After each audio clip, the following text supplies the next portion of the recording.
All right. Well, getting back to Doghouse's story. Okay. Getting to Mike Portnoy. Yeah. Mike Portnoy admonishes a fan for showing up to a signing wearing a Mangini-era Dream Theater shirt.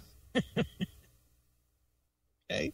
So he gets on this kid or guy or fan for wearing a Mangini-era Dream Theater shirt. Now, I saw this story, but I honestly, I didn't read it. Did the kid, I'm assuming the kid came up to get an autograph or something? Yeah. Did he ask him to sign that shirt? Well, let me find out, because I personally did not see this story until Doghouse brought it up. All right. So let me read through it. All right. There's an update to this story. Mike Portnoy posted the following message on his Facebook page earlier tonight. Okay.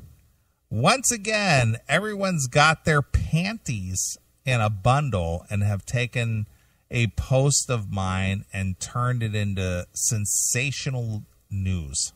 Boy. Look, it's simple as this. Do what you want. Say what you want. Listen to what you want. Wear whatever shirt you want. It's a free world. All I'm saying is, remember, there are human beings on the other side of your words and actions. I'm into peace, love, and understanding. Live and let live. Sometimes we all get emotional. Okay. I am totally guilty of that. No question. I am a passionate person, but I have no ill intent toward anyone and have no anger or resentments, so please don't attack me as if I do. Can't we all get along? Really? Thank you, Rodney King. Shit. Drowning in a fucking swimming pool. Lighten up, live and love. The original article follows below. All right. Mike Portnoy has admonished a fan for showing up to the Dream Theater's in-store signing earlier today wearing a T-shirt representing the post-Portnoy era of the band. Okay. Do you think the band Dream Theater goes, well, we're in the post-Portnoy era of our career now? Or do they think they just go on as the band Dream Theater? Just Dream Theater, but I'm sure it was whatever the latest album is probably the most current Dream Theater T-shirt. Yeah, but do they go, well, this is post-Portnoy? No, of course not. No, it's just Dream Theater. Yeah. Doesn't matter who's in the band. Do you think Don goes out, this is post-Lynch? Oh, I'm sure he does. Yeah, sure. Sure he does. I'm sure he's like, yeah, this is the Levin era. Right. The Levin era. That's a good one. I like that. Well, we're in the Levin era of Dokken right now. Right. Mm-hmm. These are 11 years. Right. The 11 years. This is the McNabb months. Sure. How stupid. Mike and the Wiry Dogs. Yeah, there you go. I said it right. Makes you sure. Bandmate Billy Sheehan took part in a meet and greet with fans at the Guitar Factory in West Seneca, New York, prior to the group's performance tonight to express, at the, let's see, what's it called? This was in New Jersey? Yeah, at the Traif, T-R-A-I-F. Okay. The Traif in Buffalo. What do you think the odds are that Eddie Trunk was there selling his book? Who knows? I'm just saying, what do you think the odds are? No, I think he was out. I think he was out in Sacramento. I was going to say, because he's in New Jersey. Right. Is Boy Portnoy in town? Sure. No, I think Eddie's out in Sacramento this weekend. After the session, Portnoy took to his Facebook and Twitter accounts to express his disapproval, writing, "Somebody came to my signing today to wear a dramatic turn of events shirt. Really? Couldn't find a Dream Theater shirt from 1985 to 2010. Maybe didn't fit in those. Oh, man. Please try to use some sensibility and sensitivity when choosing a shirt for an MP event. Oh, my God. Really? So I wonder if he thinks that no one shows up at Dream Theater shows with a Wiry Dog shirt on. Right. Or shows up with a Avenged Sevenfold or whatever. No, shows up with a Mike Portnoy era Dream Theater shirt. Yeah, well, they can't wear those anymore. Right. Yeah, I'm sure there's no images and word shirts showing up at the Dream Theater shows these days. Right. Oh, my God. Are you kidding me? He's worried about shirts? Yeah. I thought that went away when Metal Sludge became unpopular. Sure. Now it's like, because you remember the band? Because they wore a Metal Sludge shirt and these guys trashed. I mean, wasn't Sebastian Bach one of the biggest offenders of that? It's like, you're wearing a Metal Sludge shirt. Get out of my signing. I'm not going to sign for you. Fuck you. You're a dick, man. He added in a separate status update. Yeah. I hate with these people with their stupid It's all Twitter and Facebook. social media. Dude, that's how you report news now. You just watch social media. I guess. Updated and tweet, both which have been deleted. Of course they have. Sad I can't post anything on my own Facebook and Twitter without getting everyone jumping down my throat. Seems everyone is allowed an opinion but me. No, wrong. You're allowed your opinion, stupid fucker. You just have to answer for your opinion. Right. You put your opinion in a public forum, then you're inviting everybody to react to it. Sure. You're the public figure. No, he's supposed to be able to have his opinion unabated. You want your opinion unchallenged. You know how you do that? You get on the bus and you say, Richie, can you believe that cocksucker in the fucking Dream Theater shirt? And Richie will say back to you, yeah, what an asshole. Yeah. And you get your opinion. Right. You put it out in a public forum. You don't think that people are going to fucking pick sides? Stop being dumb. You're putting it in the 2014 equivalent of a newspaper. Right. The only people that are going to be fucking reading it are two sides of people. People that like Dream Theater and people that like Mike Portnoy because of Dream Theater. Right.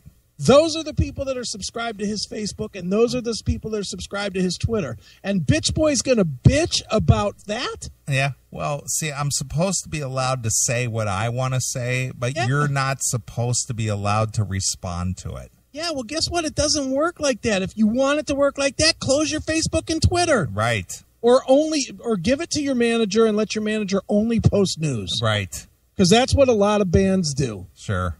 You know, you're going to be active on Facebook and Twitter. Guess what? People aren't always going to like what you say. Right. No matter who you are. And they're going to respond to you positive or negative. And just because somebody's negative toward your post, you don't get free reign. No, you don't. Of course you don't. And what's even worse is that these rock star guys, and I'll use that term very loosely, but these rock star guys don't get that when they respond and act dumb about this kind of stuff, they're giving these people exactly what they want, which is that direct interaction with the rock star.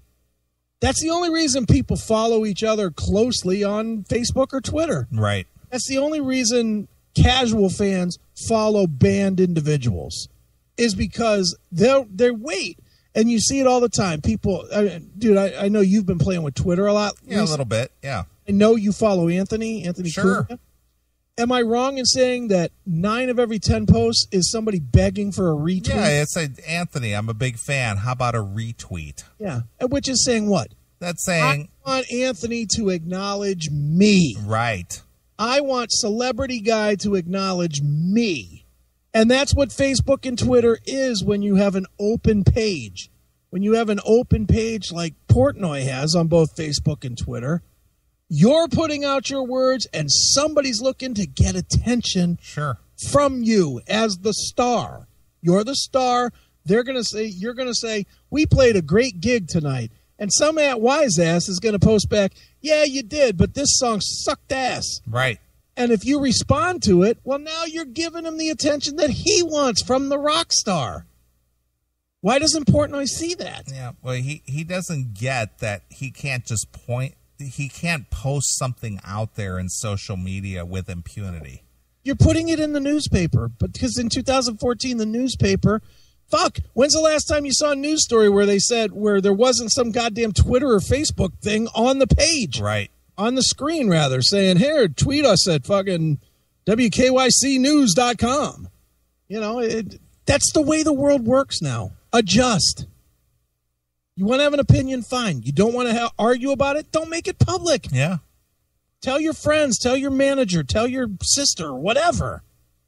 But don't be out here complaining because you posted something publicly and people fucking didn't like it. Right. It's your own fucking fault. Portnoy, who co-founded Dream Theater more than 27 years ago, abruptly quit the band in September of 2010 while on tour with Avenged Sevenfold. Right. He has since been replaced by Mike Mangini of Annihilator Extreme, James Labrie, Steve Vai.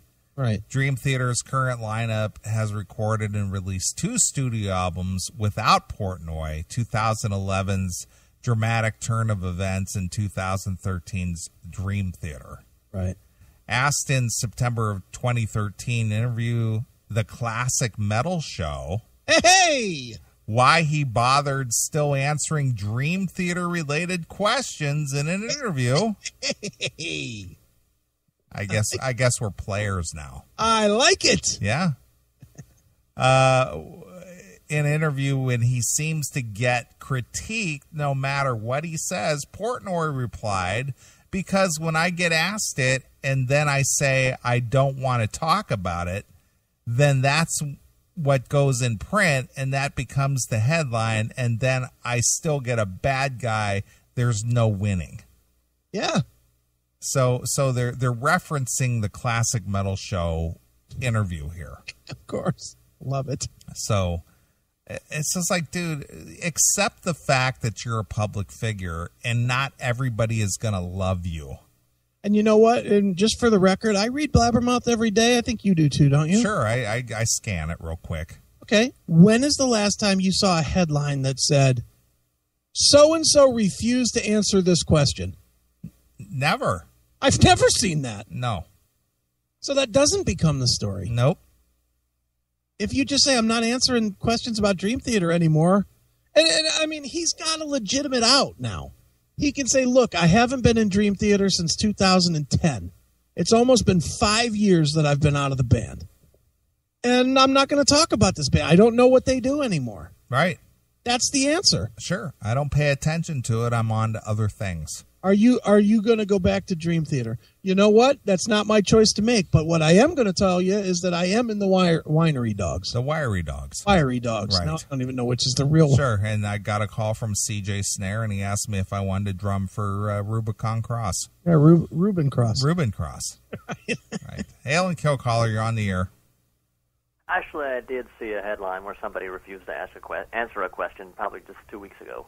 Who was it and what was the question? It was Snake from Skid Row being asked about Sebastian Bach reunion. That's the Snake, sir. The Snake. Oh, okay. He's the Snake. Pardon me for not being part and of the club. and his point, and what was his? Basically, they asked about Sebastian. He said, "Look, I've answered this a million times. I'm done with this." Is that kind of what he said? I didn't see the story. That was pretty much what it was. Okay, so if that's the story, so what? Does that make him look bad? No, hell no. It makes him look like a guy that doesn't want to answer a question that he's answered a million times. Yeah, he's basically saying we whipped a dead horse here. Let's move on. Yeah. And what would be wrong with Portnoy saying the same thing? Exactly. I'm not talking about Dream Theater anymore. I haven't been in that band in 5 years. I've put out a Wiry Dogs record and a DVD, and you know, and an Avenged Sevenfold record, and I've done a lot of shit since then. But people, I think on some level, people know that it's still a sore spot with him, and they like to poke it. Yeah, which is hence my rambling about him on social media. And by the way, I'm so glad you brought up Anthony, because this is certainly a different take on social media and taking the heat for what you say than we had 3 weeks ago. Oh yeah, it definitely is. Totally different, but still the same. Look, it's still. I think the point is still the same, though. Is when you say something publicly, you have to. When you say something publicly, you answer for it. I think in the Anthony case, Anthony should never have been fired. That's ridiculous, you know. But he's not immune to consequence either. You know, I think they probably should have suspended him or something. But firing. Yeah, I mean, granted, he said something. You know, he didn't say something on his little private. You know, you got to be a subscriber. No. Show. He said something out there in the public. Yeah. And that's fine if you give him some the problem. I hate to get into this topic all of a sudden, but not to rehash it again. The problem with that whole thing is it really boils down to the nature of the contract. If the nature of the contract has specific things as part of a morality clause, then okay, they can fire him. From everything I've read, and again, I haven't seen the contract obviously, but from everything I've read, he didn't have that. And further, as a fan of the show, I can honestly say that he didn't say anything that he never said on the air. He always said the same shit on the air, and they let it go. They did not react to what he said or what he tweeted. They reacted to the media's attention to it. Period. And that's a bullshit way to run your company. Or the fact that he said it in a forum that anybody could access, that you don't have to have a subscription or the premium package. I'm telling you, I'll give you the simple challenge where that's null and void. Look up Opie and Anthony full show on YouTube, and goddamn near every episode of their show for the last 5 years is out there. Full 3.5, 4 hours of show. Really? So you can look it up in the public forum easily. A lot of people, that's how they listen to O&A, is on YouTube. Okay, but on the other hand, Portnoy's job is drummer, not whiny bitch. Yeah, but Portnoy, by putting his own, the same as Anthony, if Anthony goes out there and puts all his tweets out there, forget the firing. But if a bunch of people start pounding on him and complaining about, dude, you're a fucking racist and blah, blah, blah, that's fine, because Anthony opened the door by having this Twitter page where he puts his thoughts out there publicly. Same with Portnoy. Portnoy doesn't like that some guy wore the wrong shirt or whatever, then don't put it on Facebook. Don't put it on Twitter. Guess if he wouldn't have put it on Facebook and Twitter, you know how much of a controversy this would be today? None. Zero. I wonder if Portnoy's middle name is Axel. Because this sure sounded like an Axel thing to do. Remember the deal where he had to come out and deny that he had somebody kicked out of one of the GNR shows for wearing a Slash shirt. Right. But I mean, the thing is that, you know, from talking to Mike, and I've interviewed him twice, once here on this show and twice here on this show. Did we do him twice? Yeah, we've had him on here twice. Okay, so 3 times I've interviewed Mike. And to talk to Mike, he is a very personable guy. Very easy to talk to. Definitely says what he's thinking whenever he talks. And that's fine. You know, but he doesn't have restraint even. That's why I asked him the question I did that they actually quoted, is because he reacts to everything. Sometimes you gotta just say, look, this is not the battle I'm picking today. You know, a kid with a t-shirt, you're gonna pick that battle publicly? Really? Don't you have enough problems selling product in 2014? I think it's Portnoy, as far as answering the question repeatedly and still talking about something that he knows makes him look like a bitch. It's almost like he's still that misfit kid who's just glad somebody's talking to him. Yeah, but you know what? He's got to get past that. Well, again, I think he personally enjoys the controversy or the discussion around him, but I don't know the kid who wore the shirt. Yeah. But I guarantee you, whoever the kid was who wore the shirt, he only wore the shirt because it said Dream Theater on it. Yeah. Period. Yeah. Not because it's the Mike Mangini era. I just think because it said Dream Theater on it. Period. Probably. And that's it. I don't think, again, I don't know what that kid was thinking. I don't think he went, man, I'm going to go to this signing with Mike Portnoy and I'm going to rub it in his face. I don't think that was the case at all. I think he was probably showing his support for Mike's career by wearing a shirt that said Dream Theater on it, regardless of who was in the band at that time. Even if he wasn't. Even if he wasn't doing it, even if the kid was trying to be a dick, why make an issue about it? Yeah, why? Now, you know what the hell of it is? Now at every signing, there's going to be 3 kids wearing. Yeah, because because they know it gets under his skin and gets attention. Yeah, and they're going to try and get their CD signed. The dramatic turn of events. Yeah, well, it's no different than that. What was that Browns player who refused that kid an autograph because he was wearing a Heinz Ward jersey? Yeah, Joe Hayden. Yeah. Oh, fuck you, man! You're wearing a Steelers jersey. I'm not signing your shit. Good. That's the way it should be. But it's no different. It's the same thing. You're wearing a Mike Mangini era Dream Theater shirt. Fuck you, man! I'm not in that team. Well, how about that though? He shouldn't sign the jersey. Why would he sign a Mike Mangini? I'm not saying he should, but I'm saying he's making an issue of it like this kid showed up just to torture him. No. Did you see the video of did. Hayden thing? I did. That kid clearly was being an ass. I didn't see him as being an ass. I just saw him going up there for an autograph. I didn't. Stop it. He totally laughed his ass off when Hayden told him to walk away because he knew he was trying to get him to sign a Steelers shirt.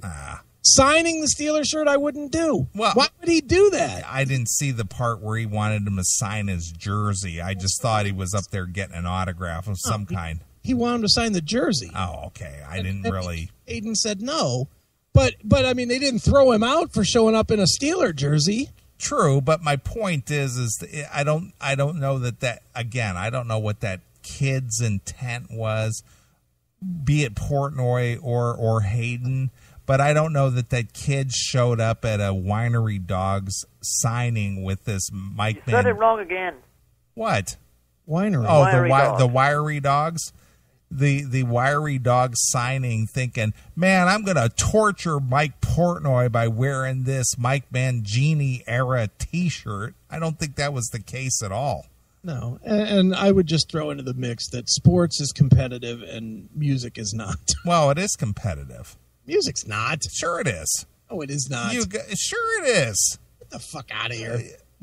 Okay, here, let me get... You're going to tell me that there's Team Lynch and Team Dokken? Yes, there is. Absolutely. There is not. There is. How about Team David Lee Roth and Team Van Halen? Sammy Hagar. And every fan has both sets of records. Well, regardless of that, you don't think that there was that division? Okay, but every Browns fan doesn't have a Steeler jersey. My point is that you said it's not competitive. It's not. You don't think that there's a competition between the Bruce Dickinson era and the Paul Di'Anno era of Iron Maiden? No. Come on. No, because everybody still buys all of it. But it's still, oh man, I like Dickinson better. I like Di'Anno better. You know. I'm not saying that people don't say they like this or that better, but I don't think that nobody's quitting their band because this guy or that guy leaves it. No, that's true. But my point... That's the difference. Well, but at the same time, nobody is going, well, how Steelers about one more game, so this year I'm a Steelers fan. Well, how about the Bon Scott or Brian Johnson era of AC/DC? But again, that was much better, man. But they still own all of it. They buy both. Yeah. Well, but the thing is I'm a Steelers fan, but I still will watch the Brown game. But I'm not a fan of the Browns, but I'll still watch it. Yeah, you going to buy Browns gear? No. There you go. Why? Because I'm not a fan. Okay, are you Team Dokken or Team Lynch? I like both. Okay, but if you had to pick one, which side would you fall on? Dokken, right? Probably, but I own all both. Lynch Mob stuff. But I own both. You have all the Souls of We records. I do have those, but those were just benefit of the record company. Right. I mean, look. Would I go out and buy them? No. Do you keep the Ace Frehley records when clearly you're Team Thayer? Please. But it is competitive, though. But regardless of that, getting back to the point. Yeah. And this Portnoy and his tweeting and his Facebooking and all that bullshit over, this kid showed up with that shirt. I seriously doubt that the kid who showed up with the shirt had ill intent. Well, I know this. That was in New Jersey. If Portnoy doesn't put it on his pages, I don't ever hear about it. Right. You don't ever hear about it, and we don't spend 30 minutes talking about it. That's his own fault for making it a story.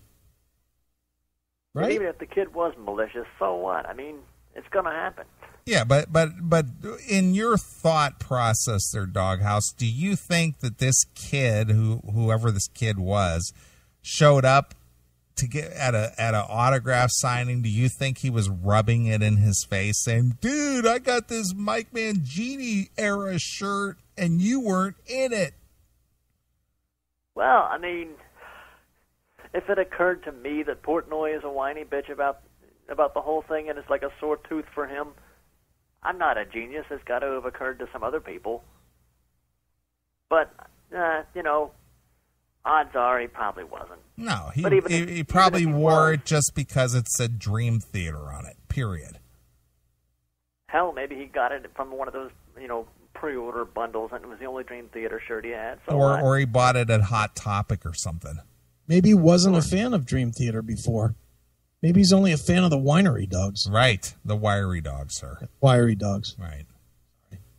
I mean, even if he did do it on purpose, so what? I mean, there's gonna be people everywhere that try to fuck with you. Yeah, well, he's still a music fan, and he came out to the signing and the meet and greet, etc. So he took the effort to come out and meet him and support him. So go, hey man, Presumably. Good to meet you. Thanks for coming out. Thanks for supporting my style of music. Yeah. It's like Portnoy never learned that lesson that we all learned when we were 8 or 9 years old, and some kids teasing us on the playground or something, and we tell our parents, and they say, just ignore him. And we're like, how can you ignore him? And you find a way. Portnoy is still wrestling with that question. Yeah. He was hurting my feelings and stuff. Yeah. That is all. All right. Hail and kill. All right. Well, I like the fact that Blabbermouth took the time out to quote us one of our interviews. Love that. I thought that was cool. I love that. And Mike, put your big boy panties on, all right? Enough already. Seriously. Who cares? It's dumb. You're the one who made the issue. Unless you posted something, no one would have ever been aware of it. Yep, that's true. So I think you enjoy the controversy. Well, probably a little bit. Whatever. All right, dude. Well, I'm ready to get out of here. Me too. I'm sleepy. So since we were talking about Dream Theater and you brought up one of their most popular releases, yeah, just thought I'd end the show with some Pull Me Under. Jesus Christ, you want to stay up till 3:45, don't you? Yeah, it's all right. I'm good. I can sleep in tomorrow. That's a 9-minute song, isn't it? Yeah, that's a good one. Pull Me Under. I might be asleep. Is that the Portnoy era, or is that the Mike Mangini area? I'm going to think Portnoy. Okay, because I don't want to offend him and get him all upset on his Twitter. I saw Jim made a point earlier about what if he wears like a Painkiller T-shirt to the show, to the pre-show couple months. Is that going to leave Richie Faulkner offended? Yeah, I think he'll probably be upset. Man, I'm in the band now. Forget that old fuck KK Downing. That guy's got no relevance to what we do now. What if I wear a Metal Shop shirt? Will Steel Panther be upset? Sure. They might be furious. Yeah, they might be tweeting on your ass. That's right. We're not Metal Shop. We're Steel Panther. Right. I think I'm going to wear a Danger Kitty shirt. Yeah, wow. That would be, if there is such a thing. Right. So silly. All right, let's get the fuck out of here. All right. Well, we want to thank John Garcia of John Garcia. Yep. Formerly of Caius, formerly of Vistachino, formerly of, what was that other band you played with? Oh, Hermano or Slow Burn or Unita. He's been in a ton of bands. He's been around, man. Man. Well, anyway, John Garcia's got a new CD out. Go pick it up. It's just self-titled. It's good stuff. I liked it. I like what I heard tonight. It's good shit. All right. And, of course, everybody who's tuned into the Classic Metal Show, we'll be back next Saturday. What's coming up next Saturday? Biggie next week. Judas fucking Priest. All right. Richie Faulkner going to be joining myself and Jim Bartek. Wow. Yeah. We chatted with Richie about a week ago and had some good things to say, and I let Jim jump in since he's the Priest freak. Very nice. You know, so he jumped in. Look at you reaching out and including the fans. You know, try to do something a little different, a little fun. Yeah. So Faulkner will be on, and their tour mates will be on as well. The mighty Steel Panther. Oh, all right. We will be talking with Satchel of Steel Panther next week. Okay, and kind of interesting tie-in being that Satchel used to be part of Rob Halford's band. Well, that wasn't Satchel. That was yeah, a guy named Russ Parrish. That's right. Satchel has never been a member of anything but Steel Panther. Sure. He wasn't part of Metal School or Metal Shop or Danger Kitty or Steel Panther. You know, nothing like that, or Atomic Punks, or he wasn't in any of those bands. No. All right. But we'll give you a secret about this interview. Tell me. Dirtiest ever. Very dirty. Even the publicist was like, Jesus Christ. Really? Nice. Hey. So that's what makes our mark in the world. Well, you know, I think most people go into it and they have like their silly question. Sure. I don't think they were. I don't even think Satchel was ready for my just out and out filth. Right. But he rolled with it. He did roll with it. Nice. Did you listen to it at all? No, I did not because I don't have it. I sent it to you. Oh, I'll have to go look and see if I get that one. I know I sent you. Are you sure? Yep, I'm positive. All I right. sent it through the Google Mail or whatever that thing is. All right, I'll look. If you don't have it, I want you to hear it because it is fucking hilarious. Well, I don't think you sent it, to be honest with you. So I'm going to resend it this minute. All right. Well, anyway, we're going to get out of here. We're going to leave you with some Dream Theater with the Mike Portnoy era. Right. Because I don't want him to get all upset on our ass. Oh, as long as you're not wearing the fucking Mangini shirt while you're playing this, you're probably okay. You're probably right. All right, let's get out of here. We'll be back next Saturday night. We'll do this all over again. So this is Neely along with my very good friend Mike Portnoy. And we'll see you. Bye, kiddies.